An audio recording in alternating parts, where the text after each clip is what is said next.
Lesson 146, Permutations and Combinations. You may have noticed that we skipped over Lesson 145. That was on purpose. Lesson 145 has a lot of overlap with Lesson 146, so I'm just going to briefly mention it in connection to today's lesson, and we should be good to go even with skipping Lesson 145. So here's Lesson 145 in one slide.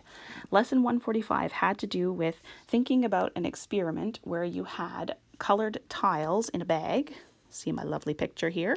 Colored tiles in a bag. And then thinking about what would happen if you pulled certain numbers of tiles out of the bag and all the different outcomes that could occur. So for the first experiment, the number of tiles that you're picking out of the bag would have been 2. Okay, and the whole point of this lesson and of this experiment was to think about the different types of outcomes where you were either paying attention to the order that the tiles came out or you were not paying attention to the order that the tiles came out. So here's an example. Let's say you pulled first the red tile out, then you pulled the blue tile out of the bag. That's 2 tiles that you've taken out of the bag.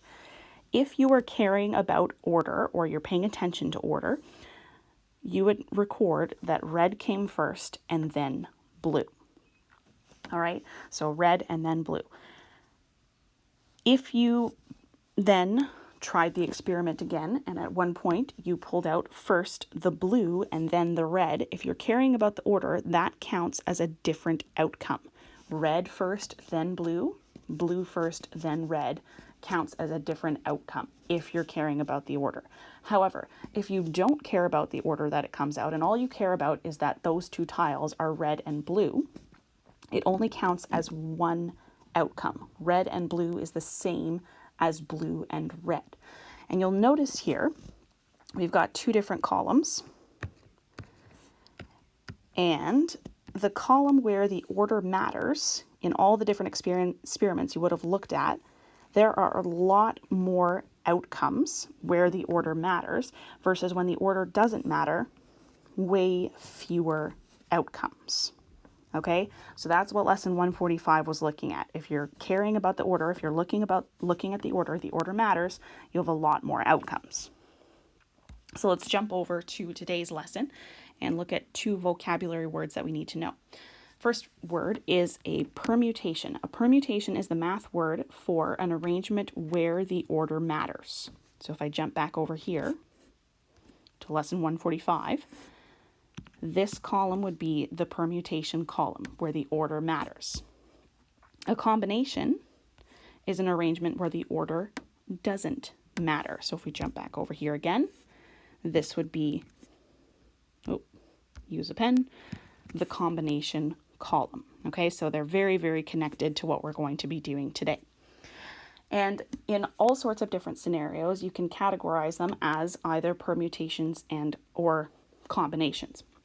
So for instance, if you imagine you're making a fruit salad, you're going to be arranging a bunch of different fruit together. It doesn't make a difference whether you put the strawberries in first or you put the blueberries in first or whatever type of fruit you're including. No matter which fruit you put into the bowl first or second or third, you're still going to end up with the same fruit salad.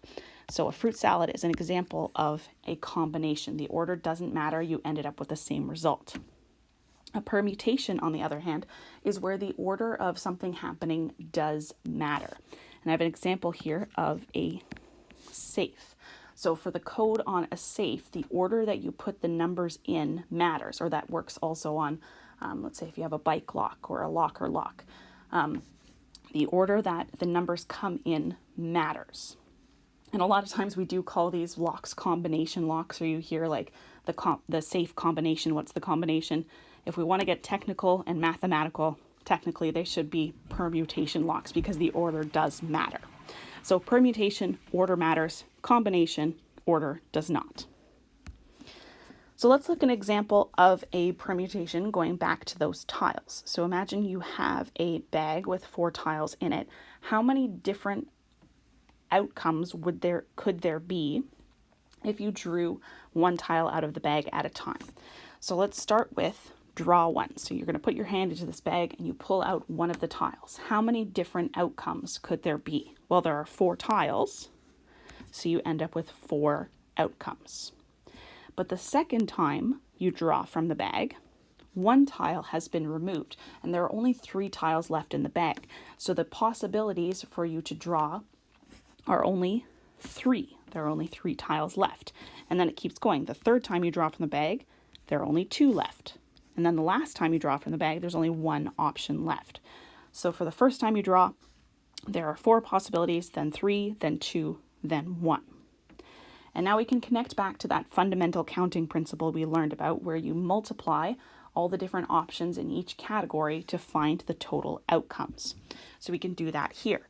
For the first draw, there were 4 possibilities. So that's one category. Second draw, 3. Third draw, 2. And fourth draw, 1 option. And if you multiply all of those together, you end up with 24 possible outcomes. So this is an example of a permutation experiment.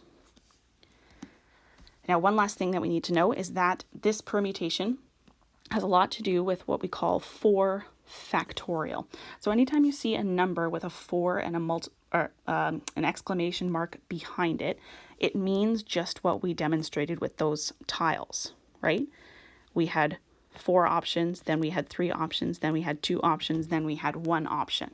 When you multiply all of those together, it's known as a factorial. And 4 factorial, just like we saw, works out to 24. And this will work with any number that you may come across with an exclamation point behind it. So if it was 5 factorial, for instance, that would mean you take the 5, multiply by 1 less every time. 5 times 4 times 3 times 2 times 1. That's 5 factorial. The same would work for 9 factorial or 24 factorial or even 100 factorial. That would take a long time to write out, so I'll just write out the first few. You start with the first number, and then you multiply by 1 less every single time until you get all the way down to 1.